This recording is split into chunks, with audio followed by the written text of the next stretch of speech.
Niki, hallo erstmal, dass du die Zeit genommen hast. Das freut mich natürlich. Hallo Willi, sehr, sehr gerne sogar. So, erster Bärnackelkampf und somit auch mein letzter Kampf ist vorbei. Du bist Bärnackel-Referee. Du hattest die Ehre oder ich hatte die Ehre, dass wir sich im Käfig gegenübergestanden sind. Können wir ja fast schon so sagen. Kann man fast so sagen, ja. Ja, Bevor wir das machen, holen wir ein bisschen aus. Also, ich habe die Fightcard gesehen und dann natürlich, was würde besser zu dir passen? Also, wie es ja schon so viele auch gesagt haben, was würde besser zu einem Willi Ott passen, als wie ein Bärnackelkampf? mhm. Ich weiß es nicht für dich selber. Also, ich sage dir fast, wir können ja Frage und Antwort gegenseitig spielen. Ähm, ähm, Warum hast du, Willi, das nicht schon viel früher in Angriff genommen? Die Sache ist die, ich habe mich eigentlich komplett zurückgezogen vom Kämpfen, weil ich gesagt habe, ey, pass auf, ich verletze mich Das nur. habe ich gemerkt. Ja, das war so eigentlich der Hauptgrund. Deswegen war ich immer der mit der Kamera, mit dem Mikrofon. Das hat mir auch taugt und das taugt mir auch bis heute. Das will ich unbedingt weitermachen. Ähm, und Mhm. der letzte Kick war aber dann tatsächlich, also dass ich dann den Benjamin Horvath und den Khamzatov kämpfen gesehen habe bei der Vendetta, habe ich gesagt, vor heimischem Publikum Bärnackel zu kämpfen. Ich glaube, das ist so das, was sich jeder Kämpfer wünscht. Und das war so der Auslöser für mich, wo ich gesagt habe, okay, ich probiere es Was, nochmal. warst du dort bei der Veranstaltung live oder hast du das Ja, nur na, verfolgt? ich war live dort, weil ich habe nämlich den Okay. Khamzatov auch ein bisschen mit der Kamera begleitet, habe ein bisschen so Okay, eine okay. Zusammenfassung von der Vendetta gemacht, ne? Und auf jeden Fall, dann habe ich das gesehen und natürlich, selbstverständlich, war ich bereit für diesen Kampf. Für mich war vorher schon vorprogrammiert eigentlich, äh, oh mein Gott, Weliot, Bärnackel, ich im Käfig. Ich glaube, das wird Chaos. Jetzt Das war eine mein Frage an dich, ne? erster Eindruck. Bei der Ja, sehr Abwaage, gern, bitte. bei der Abwaage, wie es da so eskaliert ist, Ja, kurz zwischen mir und dem Gegner. Es war ja eine gute ja. Showeinlage, ich habe mich darauf einlassen. Was waren deine Gedanken dann?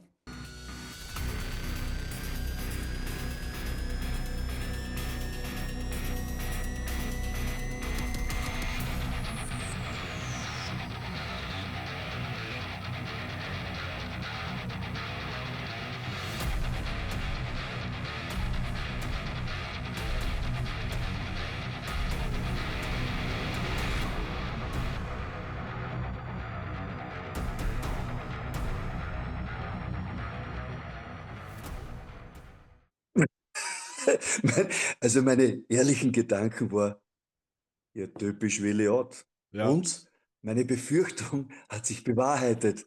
Das wird eine komplette Chaospartie. Also das war meine ersten Gedanken zu dem Ganzen. Ja. Ähm, ja, und auch mit dieser Einstellung bin ich dann auch in den Käfig zu dir hineingegangen und habe mir eigentlich so gedacht, so Burschen, kommt's es mir da jetzt in den Käfig. Ich stutz euch nochmal so richtig die Fliegel, es nutzt nichts. Wir müssen da auf eine sportliche Ebene kommen. Willi, reiß die zusammen, ich schwöre dir.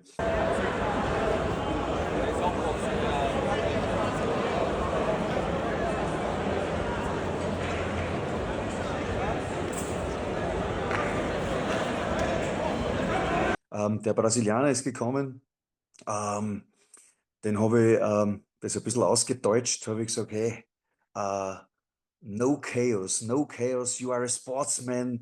Fight fair, fight hard, fight clear and make a good match. Und er macht es, er macht es. Ja. Dann habe ich nur auf die gewartet, dann habe ich nur auf die gewartet. Mit deiner Musik, also das muss ich mal sagen, mit einem Einzug, mit einer Einzugsmusik. Ähm, Ich verfolge schon lange allgemein Kampfsport. Ich glaube, mit so einem Lied ist noch nie jemand einer gekommen. Ja, das war legendär, Hat mir oder? persönlich Gänsehaut-Feeling beschert. Ehrlich, ehrlich, ehrlich. Also das kann ich jetzt sagen, also für alle, habe Ja. überhaupt kein Problem damit. Ich bin ein, ähm, ein Herzensmensch, also ich bin ein Gefühlsmensch, ich nehme mir alles auf und sehr gern auf. Also ich bin ein emotionaler Mensch und das passt mir gut, so mit dem lebe ich sehr gut. Und auch da, also ich bin da mit einer Mhm. Musik, und man denkt, boah, Gänsehaut. Und man denkt, aber er hat Geschmack, er hat Geschmack. So, dann habe ich noch gesehen, ja, du warst draußen, noch draußen. Ich habe es kaum erwarten können, eigentlich auf dich zuzustürmen.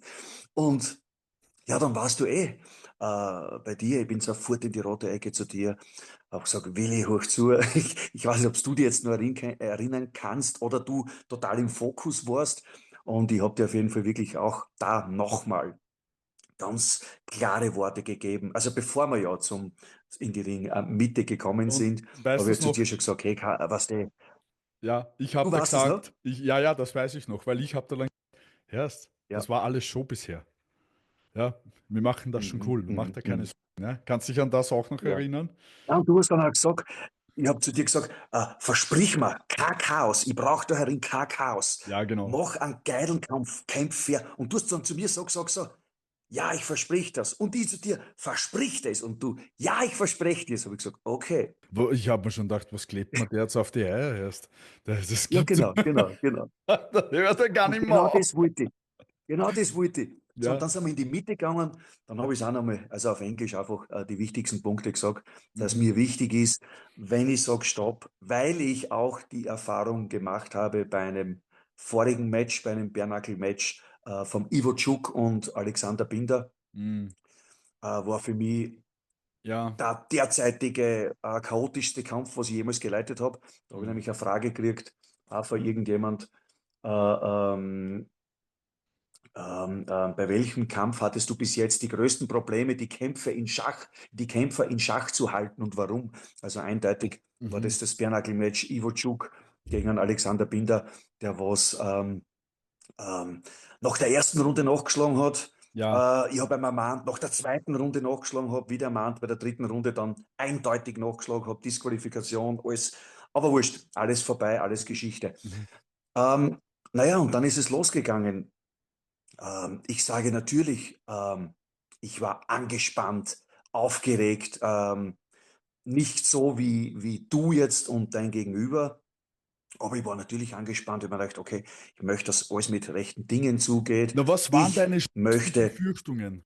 Chaos in diesem Sinne, dass ich sage, okay, sag jetzt, der fängt mit Ellbogen an, der fängt mit Mhm. Tritte an, etc. Also ich habe mich wirklich auf alles eingestellt. Ich hatte die schlimmsten Befürchtungen. Es ist schon schlimm eigentlich, dass man mich so einschätzt. Das muss ich da auch ehrlich sagen. Nein, nein, nein, nein. Die Situation Ja, nach der nach Gegenüberstellung der am Abwaage, Freitag ne? habe ich Mhm. mich auf das, ja, nach der Abwaage, genau, Mhm. Mhm. habe ich mich auf das eingestellt. Da habe ich mir gedacht, Ja. okay, der Willi, er war schon lange nicht mehr da. Was zieht er ab? Was für Show will er abziehen? Was ist jetzt? Aber du hast mich vollkommen beeindruckt, wie du mir angeschaut hast und gesagt hast, ich versprich dir das. Mhm. Du hast mir damit ähm, äh, wahnsinnige Erleichterung beschert für mich selber, weil ich Mhm. mir noch gedacht habe, der Willi ist ein Ehrenmann. Wenn der das sagt, dann wird das so sein. Ja, ja. 100% sicher war nicht Willi. So wie wir jetzt, wir haben heute in der Früh schon einmal telefoniert, ich habe gefragt, wie es da geht, du hast gesagt, es ist alles in Ordnung. Äh, äh, ich war erstaunt, mir hat das gefallen und so wie wir ja jetzt reden, Willi, wir zwei haben noch nie miteinander eigentlich Wir was zu hatten tun noch gehabt gar oder nichts geredet zu tun miteinander. bisher. Das stimmt. Der Yasser hat ja den Genau. Kontakt aufgenommen zu dir, hast du mal erzählt, ne? Weil er Ah, eben gefragt hat, ja, ja, genau. und das haben auch mir viele Leute geschrieben. Ich selber habe das so Ja, gar ja, nicht ja, gesehen im Kampf, weil ich habe es schon genau. gesagt, nach der ersten Runde, ich war auf Autopilot. Ja, ja, ja. Also ich kann es analysieren, ich habe überhaupt kein Problem. Ich bin, wie gesagt, erstens einmal, das Wichtigste ist, ich bin Schiedsrichter, Referee. Äh, Ich bin ein Mensch. Ich Mhm. versuche, äh, die beiden Kontrahenten zu schützen, egal in was für einer Hinsicht auch immer. Und ich versuche mein Bestes zu geben. Ob es immer so 100% gelingt, kann ich nicht sagen. Müssen andere bewerten, Außenstehende bewerten Mhm. oder es natürlich besser machen wie ich. Ähm, zu der Situation, ich gehe gleich dorthin, aber ist ja wurscht, fangen wir kurz von vorne, aber ein bisschen Zeit haben wir ja. Ja. Die erste Runde ist für mich wahnsinnig kontrolliert verlaufen von euch beiden. Hat mich wirklich gewundert, hat mich wirklich gewundert. Ich habe mir schon gedacht, dass du vielleicht irgendwann wirst du als erstes durchbrechen, aber du Mhm. bist unglaublich kontrolliert gewesen. Auch der Gegenüber hat abgewartet, hat auch gewusst. Und er hat immer wieder, das was ich gesehen habe, seine Linke hat er schön aufgezogen gehabt. Er hat eigentlich gewartet da. Ich glaube, er hat das auch geglaubt von dir. Und Ja, du bist aber einen Schritt voraus, Ben. Das muss ich wirklich sagen. Äh, Ich persönlich hätte nicht geglaubt, dass du in so einer äh, tollen Form bist. Wenn ich jetzt den ganzen Kampf hernehme, du hast, für mich jetzt, du warst spritzig, du warst schnell und mir hat die Art und Weise gefallen. Mir gefällt es allgemein, wenn jemand Wort, die Nerven liegen blank, Wort, explodiert und wieder raus. Das hast du gemacht. Das war eine wahnsinnig gute, wirklich eine gute Taktik. Hat mir wahnsinnig gut gefallen, ja, das Problem war halt, muss ich echt sagen. so wie du sagst, Ja, die Linke immer äh, aufzogen. Und das hat mich auch eingeschüchtert, dass ich nicht deppert reinlaufe, weil er ist auch Rechtsausleger und der ist komplett orthodox dagestanden als Rechtsausleger. Und das hat mich ja, natürlich immer ja, ja, extrem ja, verunsichert. ja, ja. Ja, und ich weiß jetzt nicht, Willi, ich kann es jetzt gar nicht so, ich habe den Kampf selber noch nicht gesehen, ich habe Ausschnitte gesehen. War das in der ersten Runde, diese fragliche Situation, oder war das in der zweiten Runde? Ich glaube, das war in der Ich, zweiten oder dritten. Oder ich weiß es auch nicht. na, dritten sicher nicht, ne? Ah, Also dann in war der es ersten wahrscheinlich in ist, der glaube ich, ja zweiten. nicht viel passiert, oder Willi? Na, Ja, in der genau. ersten Pass war es auf, also wirklich erste Runde war abtasten. dann Ja. für mich, genau, genau. Und so war es auch. Und ich muss wirklich sagen, war mal Wahnsinn.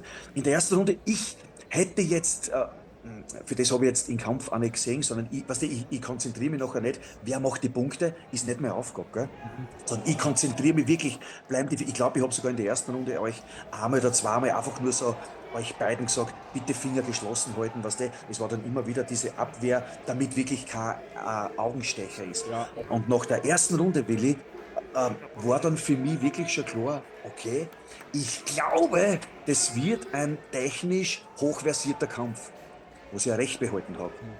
Zweite Runde dann, war dann schon immer wieder, du bist explosiv reingekommen, hast ihm damit ein bisschen die Schneide abgekauft. Ich bin mir nicht sicher, ob du in der zweiten Runde hast du ihm da schon einen Cut gezogen, ich glaube, oder? ich glaube, in der zweiten war das, ja.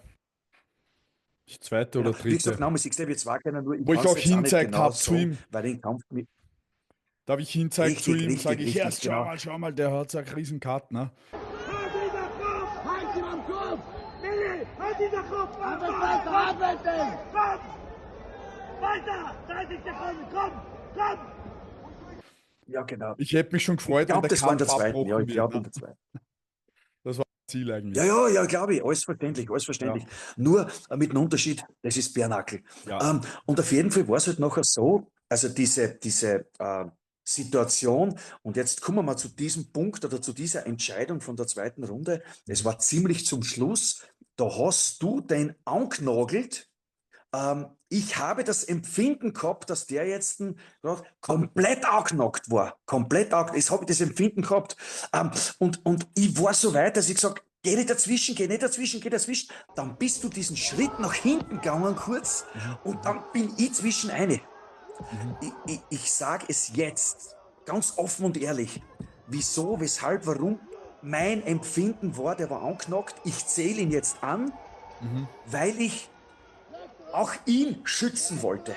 Mhm. Nicht vor Schlägen, nicht vor irgendwas, sondern ich wollte da in dieser Situation, habe ich so entschieden. Habe ich so entschieden und habe ihn angezählt. Ich habe gemerkt, er selbst war plötzlich, also er war vollkommen klar im Kopf, hat mich angesehen, also hat mir angeschaut und ich habe bei 4, bei 5, glaube ich, habe ich wieder aufgehört zum Zählen, weil er schon gesagt hat, er will weiter, er will weiter.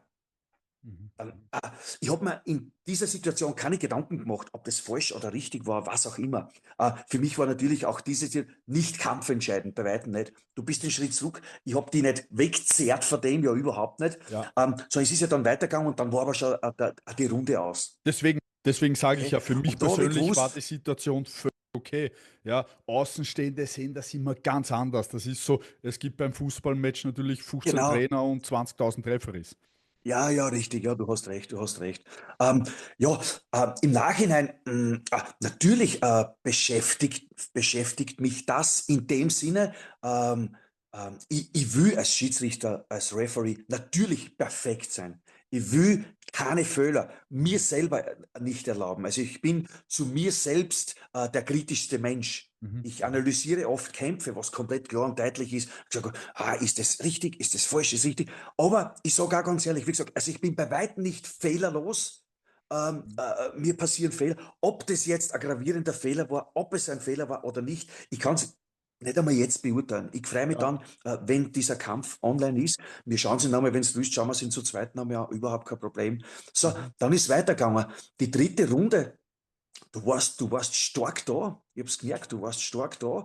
Es ist aber dann auch, jetzt kommen wir zu dem wieder, auf deiner Seite etwas Ähnliches passiert in der dritten Runde oder ich glaube Mitte der dritten Runde, Ende der dritten Runde. Plötzlich während dem Kampf, also es habt euch wirklich einen wilden Schlagabtausch geliefert, beide. Und dann auf einmal drehst du die um zum Käfig und landest die an. Ja, Also auch da, ich hätte können Genau. weiterlaufen lassen, dann wäre er wahrscheinlich auf dich zugestürmt, hätte er verhindert eine.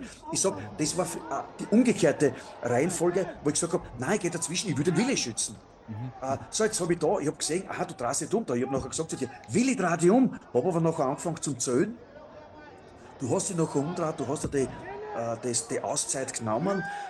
Okay, war so in dieser Situation, war vollkommen okay, für mich nicht verwerflich, für mich nicht, wie soll ich sagen, auf Deutsch gesagt, nicht link, gar nichts, war alles okay, das kannst du machen. Du hättest genauso können mit dem Knie auf den Boden gehen, okay, dann machst du es jetzt so, du hast es so gemacht. Zum Glück habe ich auch reagiert, weil wie gesagt, nein, er hätte können von hinten hin. Ja. Es gibt ja so ein Video, Willi, oder was der, von einem Boxer, der was von hinten dann einen vollen Hagel gekriegt hat und komplett ausgelöscht worden ist, gell? Ja, da ist dann richtig eskaliert auch. Auf jeden Fall war das nachher. Zwischen einmal war, ich hab nichts, das möchte ich sagen, vom ganzen Kampf. Ich habe nicht eine einzige unsportliche Situation, weder von dir noch von vom Lucas Rodriguez, also nichts gesehen, überhaupt nichts. Du hast einmal so einen Takedown-Versuch. Ja, das war Ich habe es unbewusst. als Ass empfunden. Nein, du bist irgendwie so fast ausgerutscht, fast nach vor gestolpert und wolltest dann noch seinen Fuß irgendwie, aber war vollkommen, also überhaupt kein Schau Thema. mal, Also, dass ich zu gesagt habe, der, zu Willi, du der, bist der. kurz zu der Situation, was du gesagt hast, wo ich mich am Zaun angelehnt habe. Da hat er mich einmal gut erwischt. Ja, Hat mich, vielleicht hat er mich nur gestreift, ich weiß es nicht. Aber in dem Moment war ich so perplex, dass ich mir gedacht habe, bist du deppert? Na, bist du deppert? Da sind mir die Lichter ausgegangen, weißt du? Trotzdem ja, das erste Mal Bärnackel, das ist eine ja. ganz eine neue, grenzwertige Erfahrung, wo ich sage, ey, wenn ich mich jetzt nicht kurz weggebe, dann was mit mir. Ja, zum Glück hast du so reagiert, weil Okay. es gibt die Regel, solange der Referee nicht dazwischen geht, wird attackiert. Und protect yourself all the time, heißt es. Okay, Ja. ja. Aber da hast du Mhm. super reagiert, du hast das Mhm. gesehen. Hey, okay, aber da hat er mich schon sehr hart erwischt. Okay, nein, also ich könnte jetzt nicht gezielt sagen, okay, da war es so oder so. Was mir noch in Erinnerung geblieben ist, ich glaube, das war dann auch die vierte Runde. Ähm, wir haben in der Früh schon mal geredet, wo du gesagt hast, du hast irgendwie das Empfinden gehabt, er ist immer von Runde zu Runde immer Ja, stärker, immer härter ja, geworden. Äh, Das hast du gehabt, das Gefühl, ich kann das gar nicht beurteilen, weil ich mich einfach auf euch zwei Jahre konzentriert habe. Gell? mhm. Was mir aber in Erinnerung geblieben ist, weil man denkt, bist du deppert. Also ich bin ja trotzdem ein Referee, was mit Gefühlen, also ich zitter ja da drinnen auf, es ist ja unglaublich, was ich da drin miterlebe, es ist ein Wahnsinn. Du hast ihm einmal einen extremen Schwinger gegeben, wo ich mir gedacht habe, warum steht der noch? Ja, Dass er das Vaseline vor seinem tiefen Cut, was er ja gehabt hat, das hat's quer durch den Käfig in die Zuschauermenge geschossen. mhm. Wo ich mir zuerst nicht gedacht habe, war das jetzt ein Zahn vor ihm? War das der Zahnschutz, bis ich draufgekommen ist? Nein, das war das Ja, Vaseline, was eigentlich, also das genau. war Wahnsinn, das war in der vierten Runde, das war sie. Ob das nicht sogar kurz dann davor war, wie du nachher zu Boden gegangen bist, wenn man nicht Genau, alles das täuscht. war genau der Angriff, wo ich ihm dann nochmal nachgesetzt habe. Und dann ist es zum Infight gekommen. Und im Infight hat er mal so eine gute verpasst und da ist das Cut zustande gekommen. Äh, in dem Moment habe ich glaubt, ich Okay. habe mein Auge verloren. Und deswegen habe ich gesagt, bist deppert, ich sehe nichts mehr, was ist da los? Alles Ja? klar, alles klar. Du bist dann gelegen, sie haben dann geschrien, er sieht nichts, er sieht nichts. Und man denkt, okay, gut, ja, da müssen wir ja aufhören. Mhm. Du bist liegen geblieben, ich habe dann angezählt. Ich habe mir wirklich nur gedacht, will ich steh auf? Es wäre die nächste Option, wenn du aufgestanden wärst, wäre für mich die nächste Option gewesen, wenn du zu mir, ich hätte dich hier angesehen, hätte bei 9, wenn du gestanden wärst, aufgehört zu zählen, hätte gesagt, ist alles in Ordnung. Wenn du gesagt, du siehst auf dem Auge nicht mehr, hätte ich Timeout gemacht und Mhm. hätte mal den Doktor reingeholt. Das wäre so der nächste Schritt für mich gewesen, was ich gemacht hätte. Mhm. Aber gut, dann scheint so, dass du gesagt hast, okay, das Na, war's für dich. es Und ist, dann es, war ich die Nummer 10 da. also er, wie gesagt, er wurde immer stärker, meiner Meinung nach. Der hat die Schläge geschluckt, das ist wie wenn es gegen die Wand haust und es tut sich einfach nichts. Meine linke Hand, die hat natürlich auch schon geschmerzt, obwohl es verträglich war. Ist- Die schaut jetzt das noch sieht immer man so aus wie ein richtig aus. Fußball, wie so ein kleiner Tennisball. Die rechte überhaupt kein Problem, aber wenn du Okay. die linke und die rechte anschaust, das sind zwei Paar verschiedene Hände. Ne? Also, und dann habe ich mir Wahnsinn, gedacht, Wahnsinn. ich habe gewusst, die Ecke habe mir gesagt, erste habe ich verloren, zweite habe ich gewonnen, dritte habe ich wahrscheinlich auch gewonnen, vierte habe ich verloren. Jetzt wäre die fünfte Runde ein Gemetzel geworden. Und ich habe nicht mehr können. Also auf Deutsch Okay, gesagt, okay, ja, das ja. muss Mhm. ich mir selber eingestehen, der hat mich wirklich gebrochen. Der hat mich gebrochen, wo ich mir gedacht habe, na. Aber Willi, was das, so wie du jetzt, das muss ich sagen, diese Seite von dir, das, was du jetzt in dem Moment sagst, ja, Mhm. äh, das kenne ich nicht und das macht die sehr authentisch, so wie du das sagst. Welcher Kämpfer sagt es freiwillig oder gibt das so zu wie du? Das macht die, mh, das macht die unglaublich sympathisch. Also wirklich Ja, jetzt, du bist einfach ehrlich und das ist wirklich. ja, Und ich wollte die jetzt fragen, weil ich möchte dich gerne fragen, hast du dir das so in der Art und Weise so wild vorgestellt? Wie das da jetzt tatsächlich war. Also wüt in Form von, wie du gesagt hast, ich kann es ja wirklich nachempfinden, du hast es so authentisch auch gesagt, bei dir hat es blitzt in der Birne, der Brustkorb, die Körpertreffer, erzähl, ist ja sehr interessant. ja, es ist auf jeden Fall das Härteste, was ich bisher gemacht habe, ohne Frage. Und auch etwas, was mich am meisten eingeschüchtert hat bisher. Boxen mit MMA-Handschuhe, okay. Okay. Boxen mit Boxhandschuhe, okay. Äh, Was natürlich auch eine große Rolle gespielt hat, ich habe mich ja nur 2 Monate vorbereiten können. Von heute auf morgen Mhm. habe ich begonnen mit dem Training.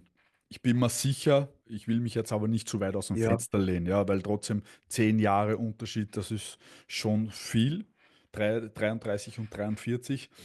sind 10 Jahre. Ja, und vor allem mit 33, da bist du in der Blüte deines Lebens. Das braucht man nicht abstreiten.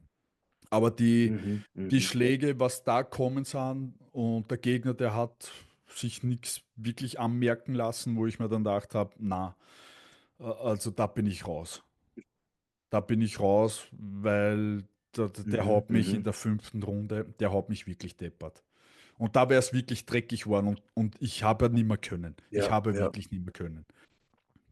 Ich kann das jetzt da schön Mhm. sprechen, was ich will. Ich kann Ah, sagen, Hut ab von ja, mir. das und dies. Aber das ist das Härteste und ich ziehe vor jedem den Hut, der was sich da reinstellt und sich das so abliefert. Und ich habe viele Bärnackelkämpfe mittlerweile in ganz Europa. Ich kann dir sagen, da sind richtige Brecher unterwegs. Auch in Österreich. Wenn du da anschaust, den Sascha. Äh, Der, was jetzt zuletzt kämpft hat, der Berserker, der Ja, Alex, Wahnsinn, ne? Ivo muss ich Zug sagen. genauso. Also jeder Einzelne hat absolut Mhm. Mhm. Respekt verdient und Ja, du hast recht. Ja. geisteskrank, absolut geisteskrank. Benjamin Horb, meiner Meinung nach in Österreich der beste Bärnackelkämpfer, auch technisch und von der Geschwindigkeit, in seiner Gewichtsklasse zumindest. In Österreich der Sascha in seiner Gewichtsklasse. Ja, ja, ja.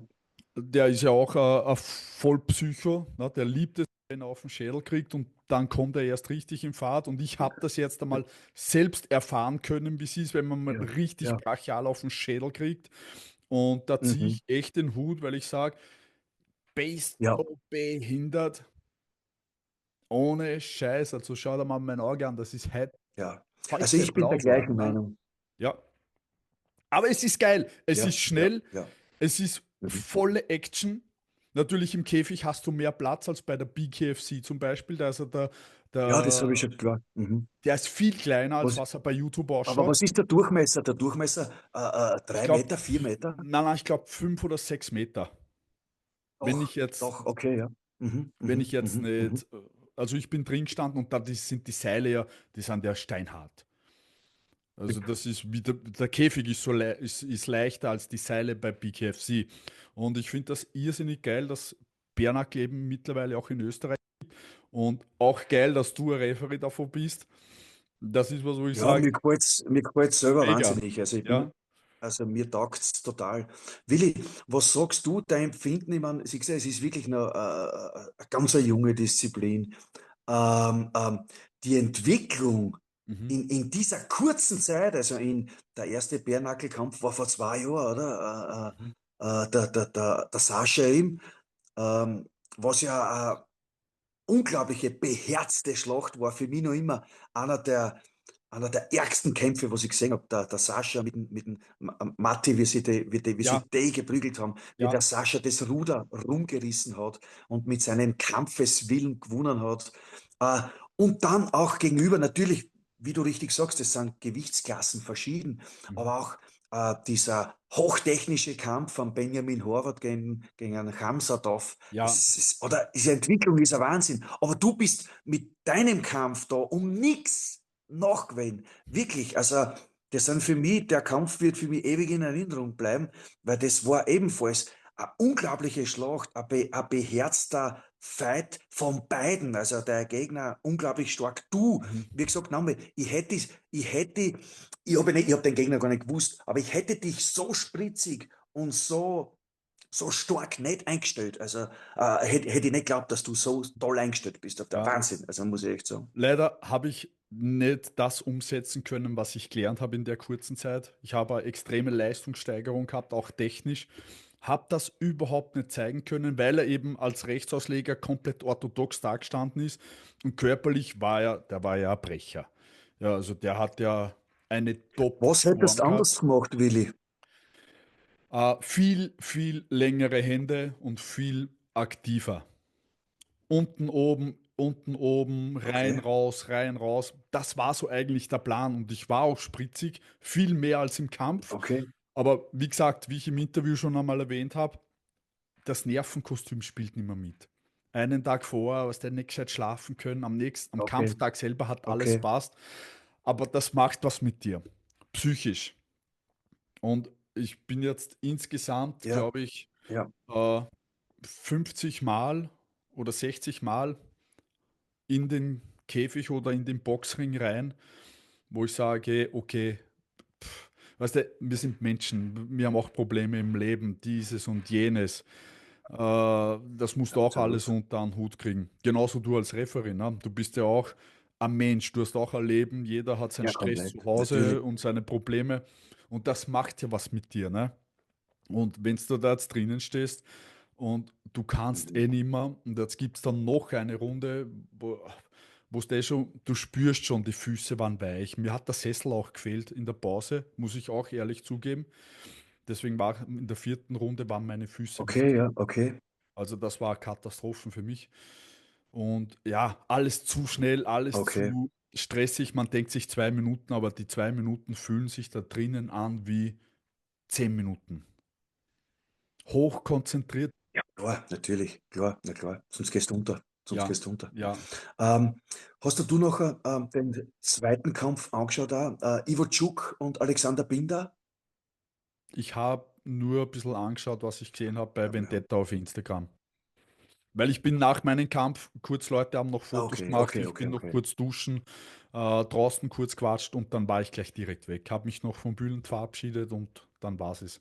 Verstehe, Hab, ja, hab verstehe, nichts mehr. verstehe, verstehe. Also das wäre so oder so der Plan gewesen. Nach meinem Kampf direkt ab nach Hause. Auch wenn ich Okay. gewinne, was der, ich gehe nicht feiern oder was, weil es geht dann direkt weiter. Training, weitere Vorbereitung, weil nach dem Kampf ist vor dem Kampf. Ja. Ja, ja, ja, klar. Ja, Willi, auf jeden Fall, wie gesagt, also ich muss eins nochmal ganz ehrlich sagen, mir war es eine Ehre, den Kampf zu leiten, muss Ja, ich wirklich sagen. Ähm, leider oder schade, dass es jetzt dein letztes Mal war. Ich habe dich jetzt mit deinem letzten Kampf kennengelernt. Bist mir ja, sehr sympathisch, sowie auch dein Betreuer, dein Freund.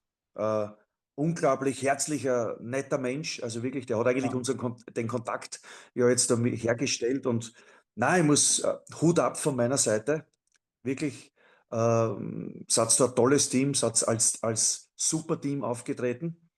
Und das möchte ich aber auch nochmal sagen. Ich war ja perplex, ich bin dann ja schon draußen gewesen und unten, wie du deinen Rücktritt offiziell gemacht hast, habe ich mir gedacht, ja scheiße, warum jetzt? Schade, schade, schade, habe ich mir gedacht. ja. Äh, bis zu diesem Zeitpunkt habe ich immer gedacht, ja gut, na super, typisch Art, typisch Willi Art, aber jetzt, gerade jetzt denke ich anders.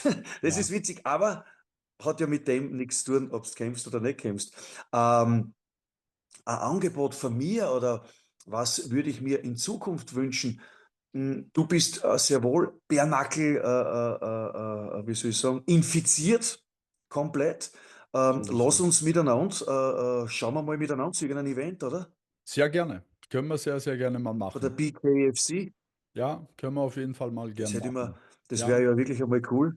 ja, können wir Das wäre auf jeden lässig, Fall mal gern sich das machen. anschauen. Drum, es ist ja wirklich mega geil, dass Vendetta das möglich macht, überhaupt Bärnackel in Österreich. Und du wirst sehen, diese Sportart Absolut, waren wird, die Ersten. ja, die Sportart wird die nächsten 1 bis 3 Jahren explodieren. Genauso wie damals mit MMA, damals waren es noch die Meine Worte. Geldeintreiber, Zuhälter, Knastbrüder hat es ja geheißen. Heute heißt es halt so bei den Bärnackelkämpfer. Aber vertraue mir, das Niveau wird sehr schnell sehr hoch werden. Ich sehe es bei BKFC, wo Profiboxer mittlerweile durchkämpfen, ehemalige UFC-Champions, und die boxen auf Sehe einem ich Niveau, wo ebenfalls. du dir denkst, Mhm. das ist nicht mehr normal, die sind nicht mehr von dieser Welt. Zuletzt bei BKFC Jimmy Mhm. Sweeney Mhm. gegen Franco gab es eine sechste Runde. Also da gab es 6 Runden lang eine extra Okay, Runde, okay. 6 Runden lang feinstes Bärnackel, und Jimmy Sweeney ist eine absolute Legende mit über 40 Bärnackelkämpfen. Also Wahnsinn, da sind dann Wahnsinn, andere Kaliber Wahnsinn. dabei, ne? Drum bin ich froh, dass es so ausgegangen, wie es ausgegangen Aber ist, ich sage eben, weil bei Bärnackel, bei BKFC, wenn ja, da dann drinnen stehst, dann gehen die Lichter, wenn es nicht aufpasst, sehr, sehr schnell aus, und da ist das Tempo doppelt so hoch wie bei Vendetta. Das kannst du mir vertrauen. ich habe die nächste Veranstaltung der Vendetta ist ja in Ankara. Mhm. Das ist die Vendetta 46. Ja. Äh, du bist auf dem Plakat oben, Komen-Event. Wäre es so gewesen, oder? Ja, das Angebot war da, dass ich gegen diesen aus der Türkei in Ankara kämpfe.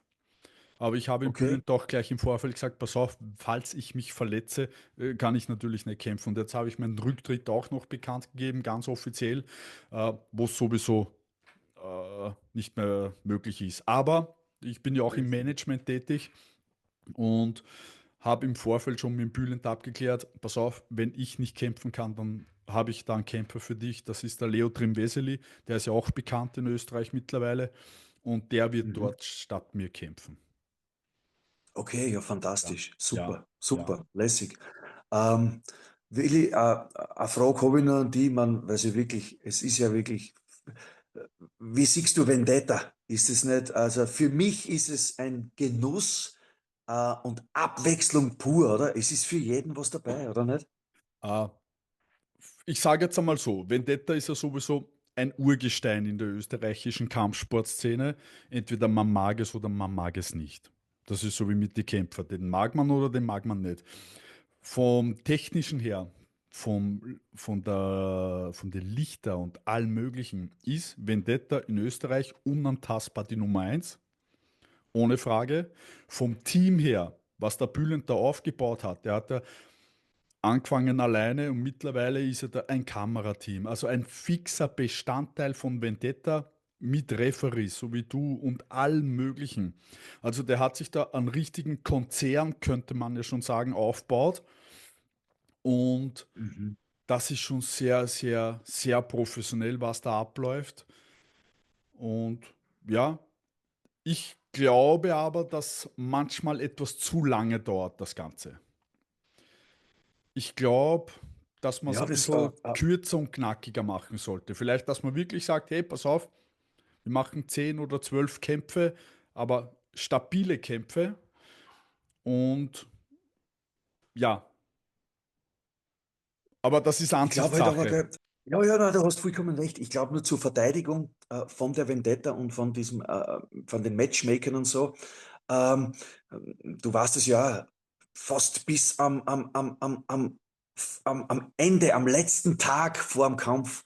Äh, der fällt aus, dort fällt der fällt aus. Man kann sich nie hundertprozentig sagen. Gell? Jetzt geht man dann vielleicht auf Nummer sicher und bei diesem Event ist fast gar nichts ausgefallen oder gar keiner. Vielleicht ist es da in dem Sinn so gewesen. Und ist es so passiert, wie es passiert ist. Aber ich meine, ich muss ja sagen, ein Kampf für mich jetzt, wenn ich beurteilen könnte, ich habe mir jeden Kampf angeschaut oder war live dabei. Also dein Kampf sowie auch der Kampf von Christian Draxler, Mhm. auch der Kampf von Karl Brodaruti gegen einen Cicek. Mhm.